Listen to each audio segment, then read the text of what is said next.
ವೇದಿಕೆ ಮೇಲೆ ಆಸೀನರಾಗಿರ್ತಕ್ಕಂಥ ಕ್ಷೇತ್ರ ಶಿಕ್ಷಣಾಧಿಕಾರಿಗಳಂತ ನಮ್ಮ ರಾಮಚಂದ್ರಪ್ಪ ಸರ್ ಅವರೇ, ಹಾಗೆ ಸೋಮೇಶ್ ಸರ್ ಅವರೇ, ಹುಸೇನ್ ಸರ್ ಅವರೇ, ಎಲ್ಲ ಶಿಕ್ಷಕ ವೃಂದದವರೇ, ಓಬುಲರೆಡ್ಡಿ ಸರ್ ಅವರೇ, ವೆಂಕಟಗಿರಿಯಪ್ಪ ಸರ್ ಅವರೇ, ಎಲ್ಲ ಶಿಕ್ಷಕ ವೃಂದದವರಿಗೆ, ನಮ್ಮ PDO ಮೇಡಮ್ ಅವರಿಗೆ, ಎಲ್ಲರಿಗೂ ಈ ಕಾರ್ಯಕ್ರಮದ ಪರವಾಗಿ ಹಾಗೆ ನಮ್ಮ ಗ್ರಾಮ ಪಂಚಾಯತಿ ಪರವಾಗಿ ಎಲ್ಲರಿಗೂ ಸಹ ಹೃತ್ಪೂರ್ವಕವಾದ ಧನ್ಯವಾದಗಳನ್ನು ತಿಳಿಸ್ತೀನಿ.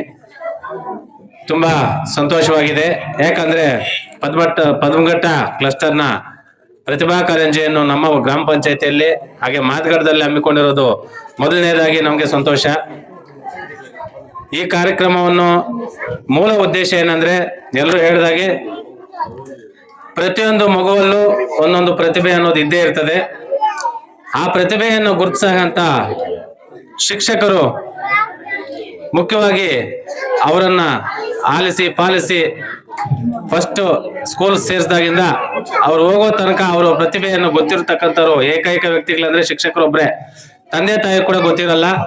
ಅವರಲ್ಲಿ ಇರ್ತಕ್ಕಂಥ ಪ್ರತಿಭೆಯನ್ನು ಗುರುತಿಸಿ ವರ್ಷಕ್ಕೊಂದ್ಸರಿ ಮಾಡುವಂತ ಪ್ರತಿಭಾ ಕಾರಂಜಿಯಲ್ಲಿ ಅವರ ಪ್ರತಿಭೆಯನ್ನು ಗುರುತಿಸಿ ಇಡೀ ತಾಲೂಕಿನಾದ್ಯಂತ ಇಲ್ಲ ಅವರ ತಂದೆ ತಾಯಿಗೆ ತಿಳಿಸುವಂಗೆ ಮಾಡ್ತಕ್ಕಂಥ ಮುಖ್ಯವಾದ ಕೆಲಸವನ್ನು ಮಾಡ್ತಾ ಇರೋದು ಶಿಕ್ಷಕರು. ಅವರಿಗೆ ಮೊದಲನೇದಾಗಿ ಧನ್ಯವಾದಗಳು ತಿಳಿಸ್ತಾ, ದೇಶವನ್ನು ಕಟ್ಟುವಂತ ಕೆಲಸಗಳು ಮಾಡಬೇಕು.